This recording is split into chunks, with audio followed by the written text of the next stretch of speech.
Well, thank you all for joining. Today, we're going to talk about creating instructional videos with your mobile device. I'm Mike Strunk. Um, Here, actually, you can see this is, oops, where is that? There we go. That's me. All right. So you can see that's an old picture. I've got a little bit of facial hair at this point.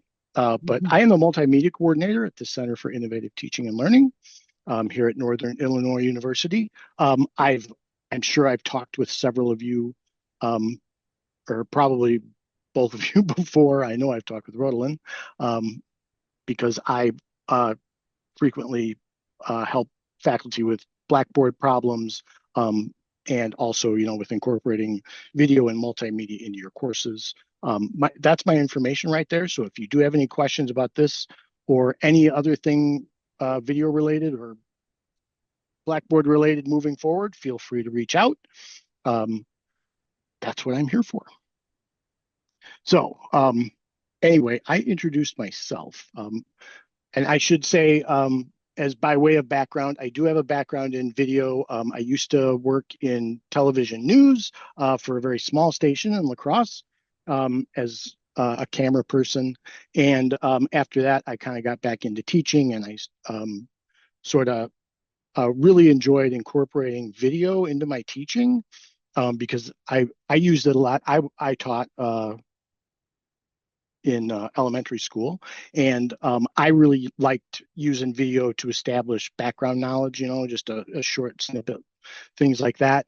But you know, as I've gotten more into education, I've really seen that how powerful using video in your lessons can be, and and I come at it because I enjoy video editing anyway. So it's not something that I look at as work. But I do understand that not everybody looks at it that way. And so, I really do think that there are some very simple, easy techniques that everybody can use. We have some very easy to use tools here at NIU for instructors. Um, and if and you can use those to really create some very powerful teaching materials, with very little effort. So that's really the point, right?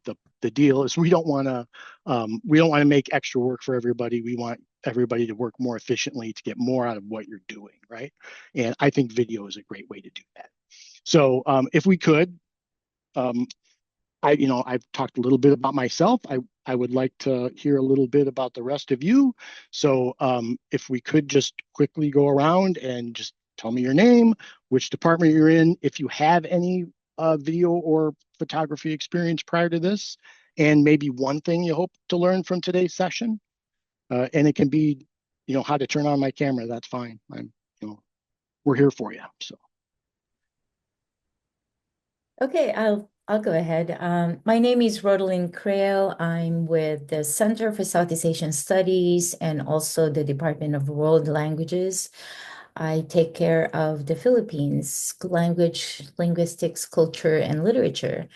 Um, I don't have a formal or I would say professional experience in photography or video, but I love taking pictures. Um, and I'm also part of a YouTube video webs YouTube channel called Sitio. It's a Philippine related um, YouTube channel Oh, that that's awesome. yes, and again, if you go there, we basically just record ourselves using Zoom. Uh, but Okay. we, but we talked Yeah. a lot about Philippine culture, Philippine language, Oh, Filipinos, neat. diaspora, and all those kinds of things. So Oh, one thing awesome. I hope to learn in today's session, um, I, you know, this session is about using your phone, right, to create Mm-hmm. videos. So that I just got a new iPhone, so Awesome. I haven't actually used it. I'm still using a Google phone. So I'm hoping to learn more about Well, the topic for today. you're in the right spot. Thank you very much. I'll go. My name is Anissa Kuhar, and I am an instructor in the College of Business. I teach business consulting, and I use LinkedIn quite a bit. And I have a couple of student assistants that will take video.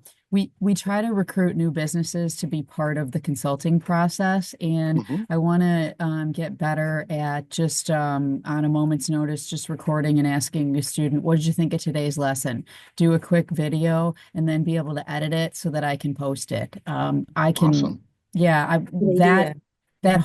that whole process would help me. My students are better at it than I am, but that doesn't mean that I can't learn and be a little bit more efficient on that. Just grabbing a student in the class and saying, "Hey, what did you think of that SWOT assignment?" Recording it and then figuring out how to do a little music over or what have Mhm. you so that I Yeah. can get that posted and do Yeah. it all like in a day. I mean, I think Yeah. about things too That's an much. awesome use for these tools. Yeah, I Awesome. think that's a great idea. Thank you. So Awesome. thank you, Awesome. Mike. Hi, I am Angelo. I am Professor Creo's teaching assistant. I don't have much experience with professional photography, but I also like taking photos.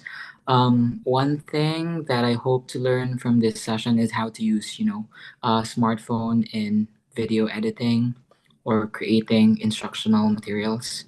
Awesome. All right. Well, yep, you are in the right spot. Cool. Thank you very much. All right. Well, thank you all very much for filling me in a little bit.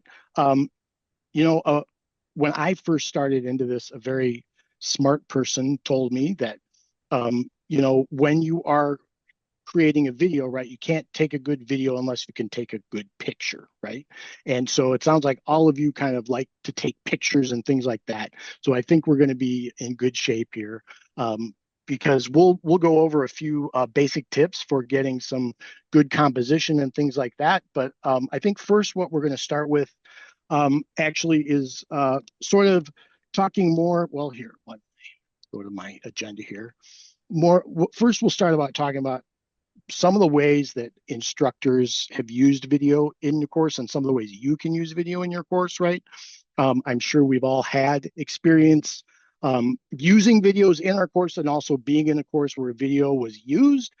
So we'll talk a little bit about some of the various ways that was um, done and then whether or not we think that was right.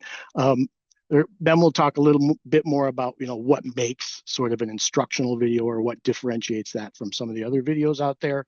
Then we'll go into some tips on how to record videos, just some basic composition tips, things like that, so you get good results. And then we'll finish up with talking about Adobe Rush and KMS Go, which are a couple of tools we have available to you here at Northern.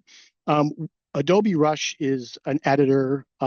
KMS Go is sort of the mobile arm of Kaltura, which does have some limited editing. But it also, the nice thing about, or the thing I like about KMS Go, I don't want to give it all away, but it does allow you, once you've got it set up, it does allow you to record directly to your Kaltura media gallery, which is nice. And then hopefully at the end, we'll have a little time for questions. All right. But first, think for a minute maybe about what are some of the ways that you have used or are currently using video in your course, and maybe what are some of the ways you've seen other instructors use videos. So let's just think about that for a minute, and I'm going to just talk about one particular use case to start us off while you guys are thinking. But like we've all been right in a situation probably when we were in high school where the teacher was absent and the sub came in, and what they do, they threw in a movie and you sat and you watched the movie. Okay. Now that is definitely using video in your course, but is that necessarily what we're talking about in terms of instructional video? Maybe not, right? At least for our purposes here, right? And I think what you folks are interested in more is how to be able to take your own video and edit it and customize it for your courses, right? You may be able to edit, for starters, we're just going to be using our mobile devices, but at some point along the way, you may may decide to get fancy and add a clip from an outside source or something like that, right? But this right here, this mobile video is a good place to start because, honestly, with that camera or that phone in your pocket, right, it's a very powerful recording tool, right? So now that you've had a little chance to think about it, what are some of the ways that either you've used video or maybe you've seen video used in your courses? And there are really no right or wrong answers. So somebody wouldn't mind volunteering. I can talk about it. So I teach like finance, how to do finance, and then that's a particularly confusing subject at times. So when I ask them to do a lesson, read the book, do some assessment, I give a video that goes over the lecture before they come to class. So they're getting exposed to what they're going to see and they start thinking about how to apply the content so that by the time they get to class and we talk more about it, repetition helps them to learn better, especially when we're dealing with quantitative, because that's not always easy for people. So Yeah, that's sort of how I do it I'm right in that now. camp. Yeah. Yeah, right. Awesome. Yeah, thank you. That's great. Great. Would anybody else like to share how they've seen video used? Yeah, I've created a lot of video during the pandemic, and snippets of talking about the lesson, but I've also Mhm. used it primarily to just do voiceover for PowerPoint and then transpose that into a video. I've also created a number of training materials for the Philippine Youth Leadership Program that I actually directed on campus. These are for Philippine youth from the Philippines, from the southern Philippines. And so during the pandemic, we actually did a lot of recording of the workshops that we were doing. And then I've also used different materials that were available on the web and then put that Awesome. to instructional modules. Because I felt like there's already a lot of resources online that are so much more sophisticated than I could Hmm. do if I'm recording. And when we are recording and then we're editing, it takes so much more time. Um, and so, I try to kind of um, um, search for Yeah. uh, recordings that are more professional than what I could create. Hmm. Um, but I'm kind of hoping more to do those kinds of things, and I'm also, using films. But yes, it's more like, okay, here's a link to a film. You watch, the first 20 minutes or Hmm. 30 minutes, and then here are some of the questions that we will go over in class, based on that 20 minute of watching a film. Okay. And so it's not very exciting. And so I'm hoping that I could create more exciting materials online. Okay. Yeah. All right. Good. We're always looking for engagement for our students, right? And and I like the way you're talking about how, you're already talking about combining stuff from other sources, right?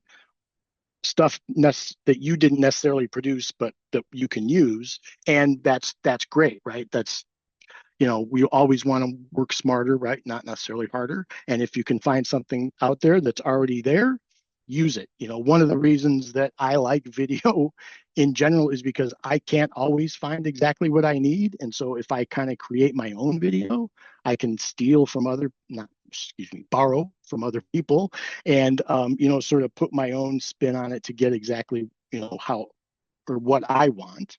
But everybody's a little different. And I think, how you incorporate stuff like this into your courses, is dependent on a lot sort of on your teaching style, I think, and sort of, and you have to do things that are a good fit for you and comfortable for you, because if they aren't, it's not going to connect with the students. So, but good. I like what you're saying. Angelo, did you have anything you wanted to say or? Yeah, I think other teachers are also using videos to, create demonstrations or tutorials. Mhm. At the same time, I know that other lecturer or other professors are inviting, lecturers and experts using, video Yeah. chat. Yep. Yep. Good. Yeah, these are all great things, right? And I have just a small list or well, I shouldn't say a small list, but I guess I was ahead of myself. And these are some of the ways you can use video in your course, right? We touched on some of these, sort of these little mini lessons, right? Or primers to get people started, introductions into the week's material, right? A lot of instructors will do a weekly webcam video just as to say, hey, this is what we're going over this week. Make sure you do this, this, and this. And, we have to be at such and such a place on Tuesday or what, just little announcements, things like that. These are all very effective ways to use video in our course. But some of the other ways, right? One of the things I think is very powerful, and this really hits at our mobile video devices, is using it to document a field experience, right? Because like Anissa said, right, she can just grab her phone, grab a student and say, hey, how did this work, and boom, she gets some feedback, right? You can do that yourself when you're out, out. If you see something that relates to your field, right, you can pull your phone out of your pocket and get some video of it, and pull that back and use that in class, and you show that. And that's very powerful for students, right? We really want to tie those things in with real world experience, right? That we hear that all the time. And it's something that makes it real for our students, right? And we also use it a lot to record presentations. Okay, that's especially during COVID. When we all went online, a lot of people were making presentations and they were recording them for later feedback. A lot of our foreign language instructors a lot of times will use recordings for assignments, right? Because you can use it for student assessment, right? So they will, a student will record themselves saying, dialogue in a foreign language and then send that in for, to be graded by the instructor, things like that. And you can use it for journaling. And these are all things you can do, boom, just with your phone, right?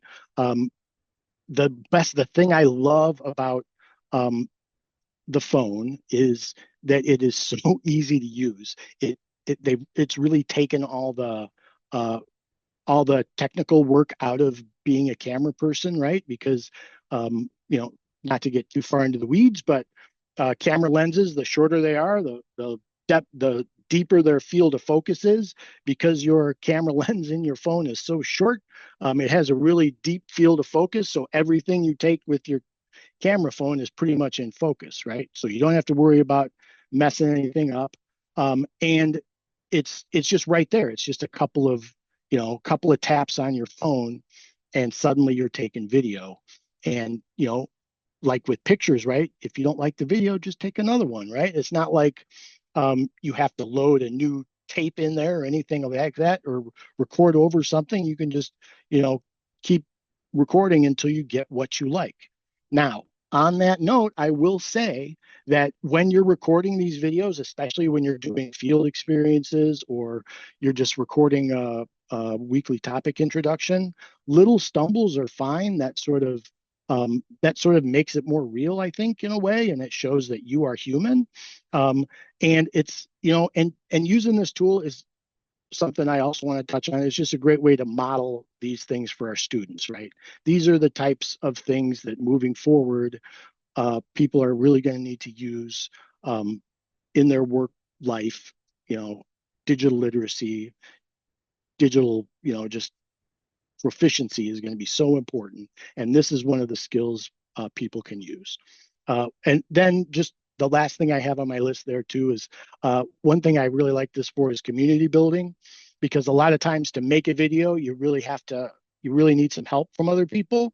You may just need someone to hold a light or run the camera, something like that, but it does really sort of pull in some of those soft team building skills for students, which I think is great too. So, but anyway, I wanted to go back, because when you make a video, right, sometimes you think of that you're this person in the middle, right? That you're going to be making this educational video, you're going to be directing it, you're going to be barking these orders to all these, minions who are running around all over the place, and to make this big educational production. But that's not going to happen, right? Mostly what you're going to be doing is things like you see on the left there, right? you're at an archaeological dig site, right? You're going to be documenting an experience. Or what you see on the right there, you're recording a presentation in class, right? That's, or maybe a guest speaker, something like that, right? So you can show it back to your students in future semesters. And these are all, I think, very powerful and good uses of video. And most importantly, the ones on the outside, on the right and left, it's much easier to do that than to try to direct this video. You will drive yourself crazy trying to make a perfect video. So what I recommend is start small. Okay, just get a, just do one solid video. Don't even do anything to it. Just record it and put it up there. Okay, when you get comfortable doing that, expand a little. Maybe make a couple of clips and then edit them together with some of the tools I'll show you. Okay, it's just start small and build, because how do you eat an elephant, right? One bite at a time. You want to sort of build this. It's build these skills up, because I sometimes don't realize it, but I edit pretty quickly. I can edit pretty quickly, and that's because I've practiced it a lot. And as you get more comfortable with these tools, you will get much faster, and this stuff will get much easier. But even that being said, honestly, the tools we have are very easy to use, and we'll go over that in a minute. Okay. So before I get too far ahead, I want to make sure that I don't have, or I'm not leaving anybody behind. We don't have any questions. And I want to take a quick drink because I'm getting a little dried out.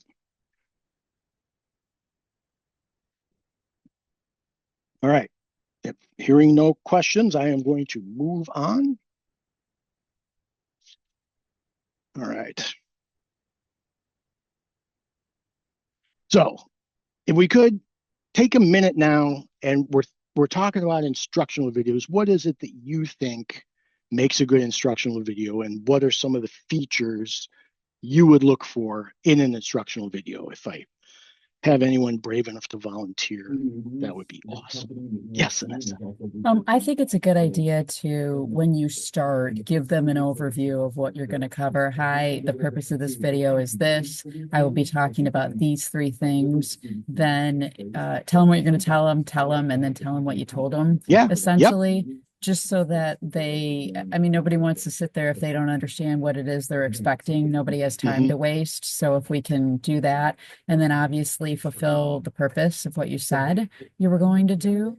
And I think a lot about supplementing what it is we're learning in class, because the more exposure you have to a particular learning outcome through multiple modalities, I think the better your student is going to learn. Yeah, good, great, awesome. I love that. Would anybody else like to add anything?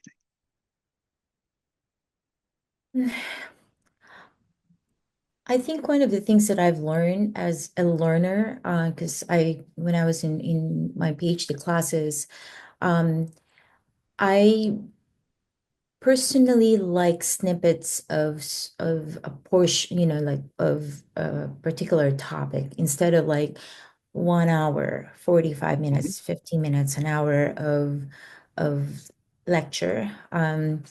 So I think that's what I'm hoping to do, because as a learner, I've I was learning more after like shorter version of the topic, like subtopics of the overall topic that you're trying to present in class. So um, I think that's also what most of our students are looking for.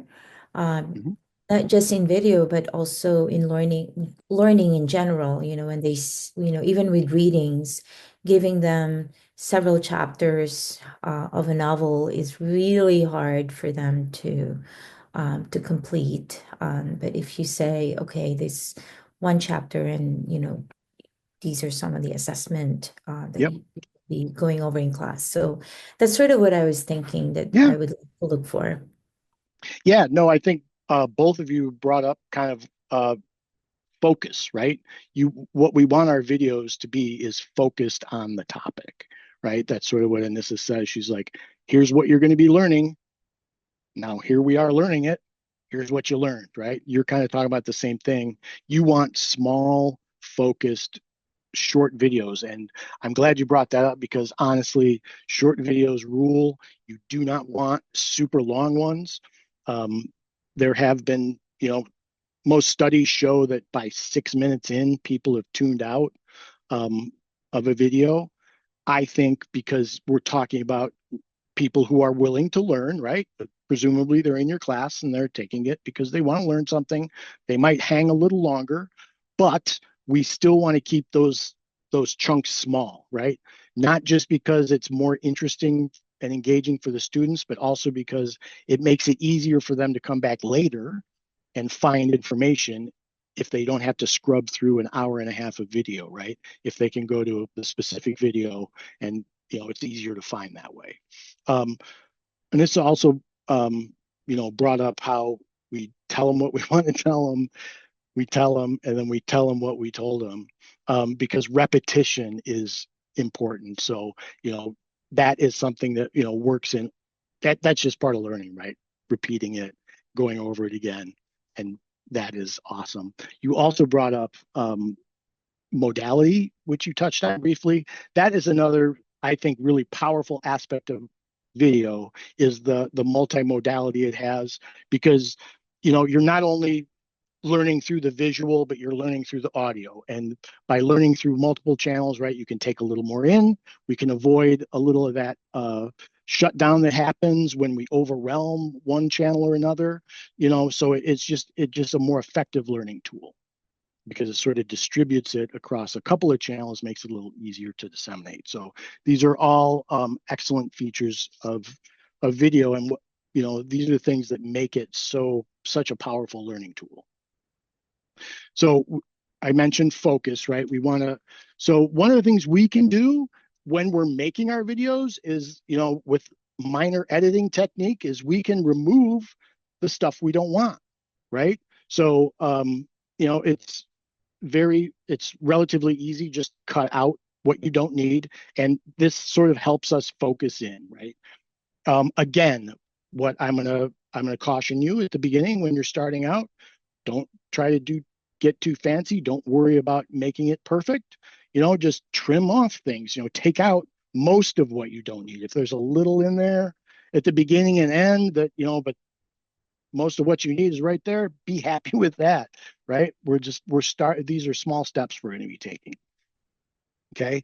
One thing we can do and what we can use some of our tools for, especially like our Adobe Rush, which is something we all have access to, is we can highlight areas of the screen by either adding graphics, that point to areas or circle things like that, so that we can draw a viewer's attention to the part of the screen that we want them to see.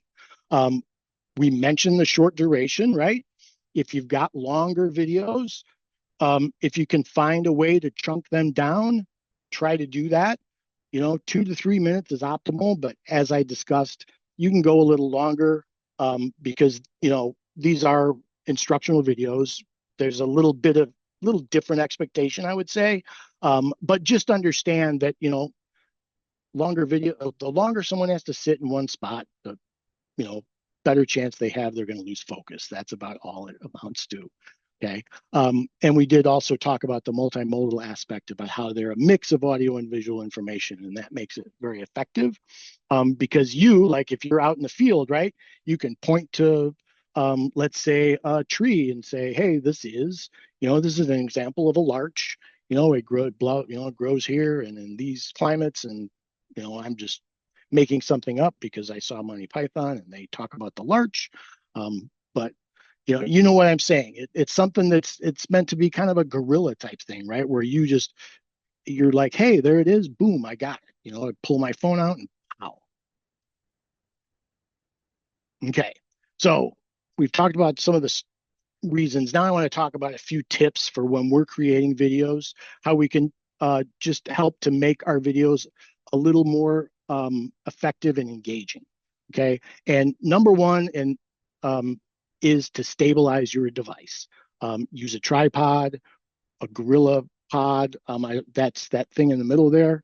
I have, I have a tripod, that you've probably seen a tripod. The Gorilla Pod I like because you can use that to put pretty much anywhere.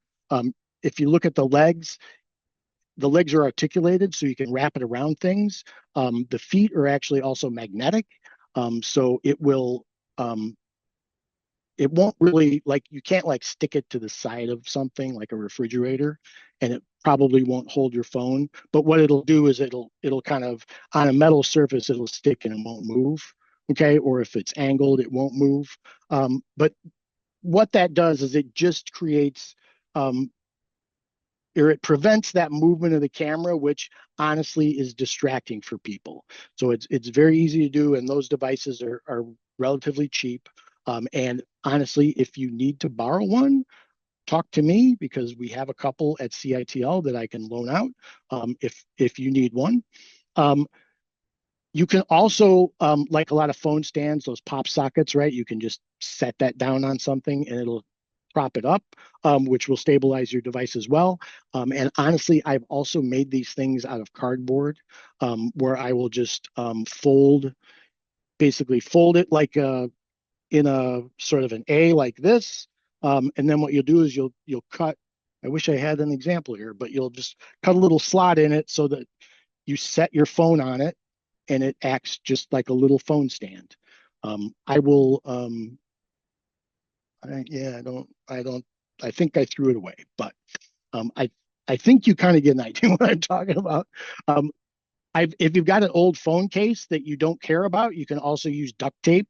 I wouldn't recommend using duct tape on your actual phone or on anything you care about, because it will leave that stuff behind. But that would be another way to do it. Anyway, the point is, do your best to stabilize your device, because shaky video is distracting, and distracting video people don't want to watch.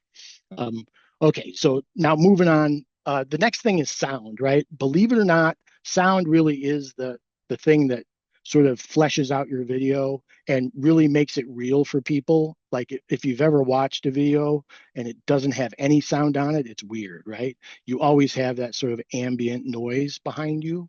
And so, like, dead, just nothing is weird. It just doesn't quite work for people. But we want to try to do our best when we're recording, right, to avoid lots of background noise, right? Things like wind noise, which I'm sure you've heard, a traffic noise, stuff like that. These are all things that make it really hard especially for someone who might have difficulty hearing, background noise, things like that make it really hard to discern what's going on. It also, again, it's just a distraction. Okay. Now, sometimes you can't help it. There's not much you can do. But do your best to avoid windy areas. If you're outside and it's windy, get one of those pop filters, those little foam filters that go over your microphone. That cuts down the wind. They also have ones that are all fuzzy for really high wind conditions. I hate to say it, but what they call that is a dead cat. But it goes over your microphone, and it just cuts down that wind noise. But if you just are mindful of it and stay out of the wind, you'll be fine. There's nothing worse than recording a bunch of video, going back to edit it, and realizing you can't hear anything because the wind was blowing across your microphone. So just be aware of that. Last thing I want to talk about is light. Light, you can't take video without light. You don't want, though, really bright direct light, because that creates harsh shadows. So diffused light is best. And by diffused light, I mean like a cloudy day, or out on a sunny day in the shade, you get very diffused light. Generally, just sort of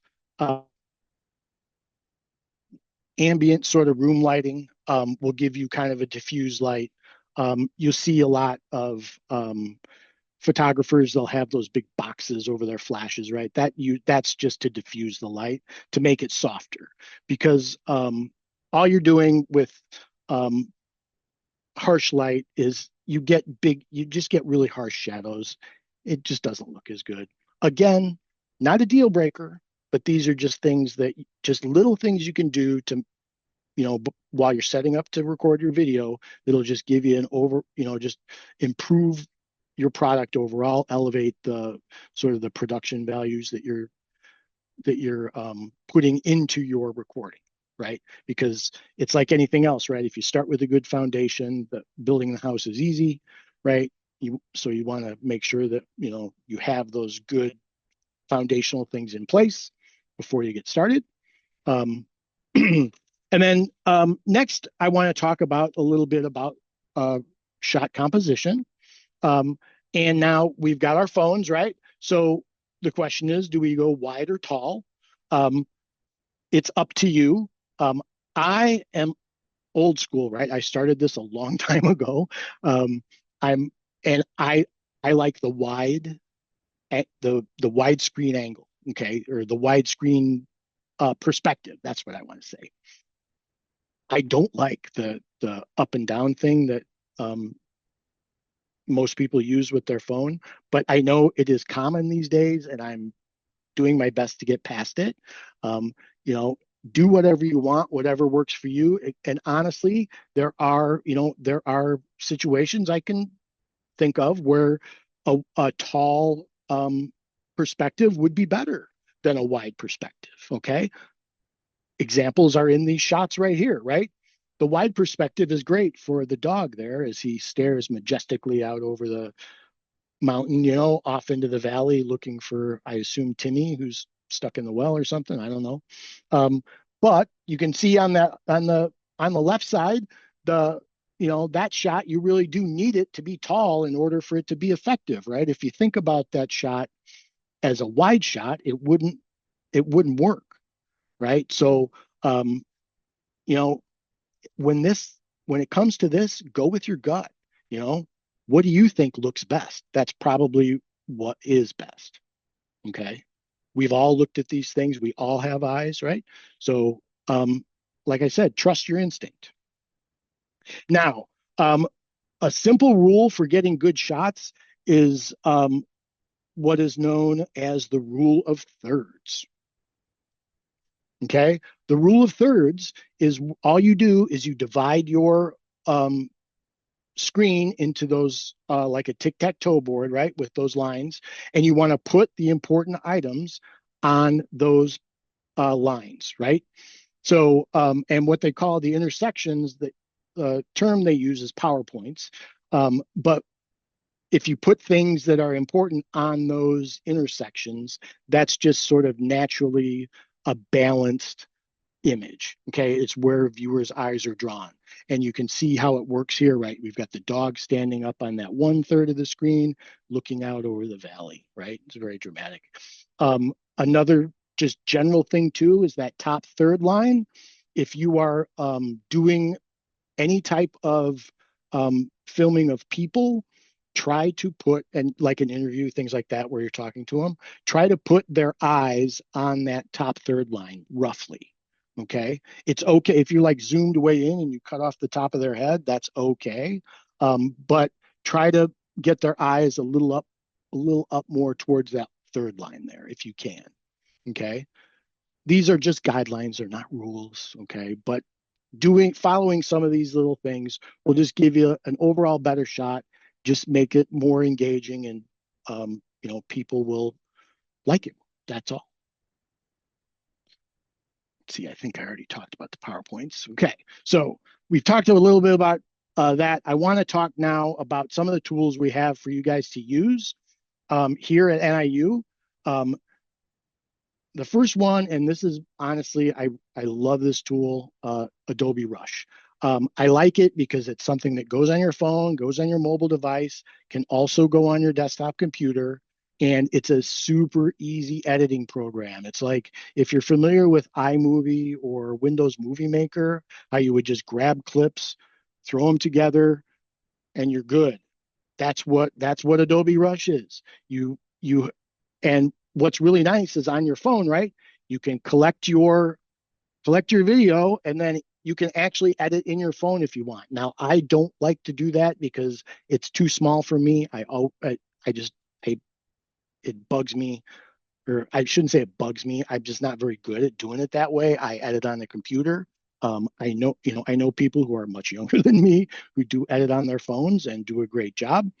That's just not my thing, right? But Adobe Rush gives you the choice. You can edit on your phone, you can edit on your tablet, you can edit on your computer. Um, you can also add graphics and titles and transitions, which are awesome. And you can even add voiceover if that's what you want. Um, if you decide you don't like the voice you recorded out in the field, you can add voiceover in Adobe Rush. Now, I will be sending out links to this stuff as part of my follow-up.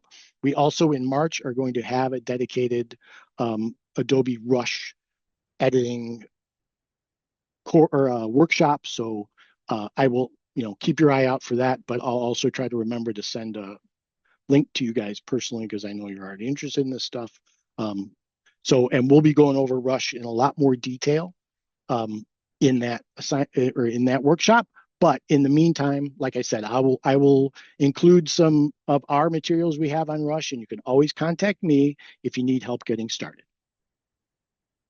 Okay. The next thing I want to talk about is KMS Go. What's really nice, and Kaltura, if you've had any experience with it, I know a lot of our instructors have used it a lot. It's pretty good for some things, but there are some issues with it.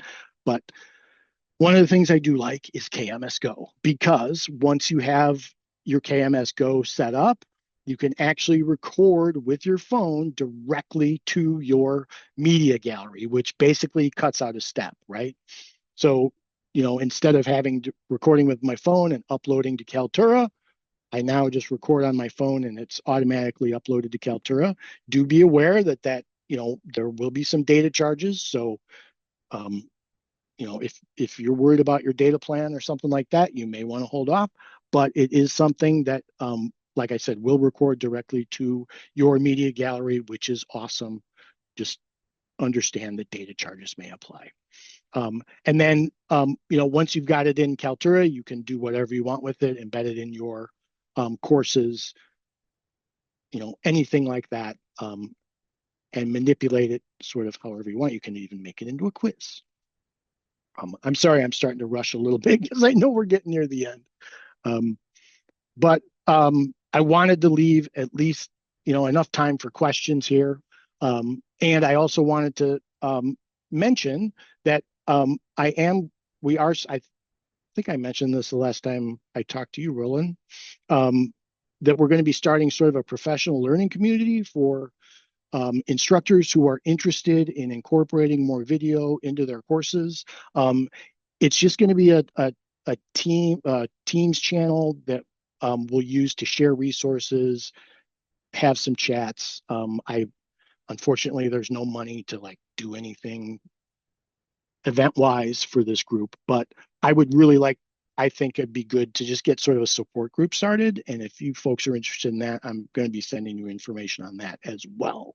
But like I said, I wanted to make sure that I left enough time for questions at the end because there's a lot of stuff to go over. It's too much for us to cover in one thing. But we do have some excellent tools available for you here now. And as I said, they're very simple, easy to use, and they're available to everyone. The best thing too is that Adobe Rush is also available to students. So if you get to the point where you're like, hey, I want to expand this out to have students make videos, they can do that too. So talk to me if you want to do something like that. But that's a little out of the scope of today's discussion. So we'll stop there.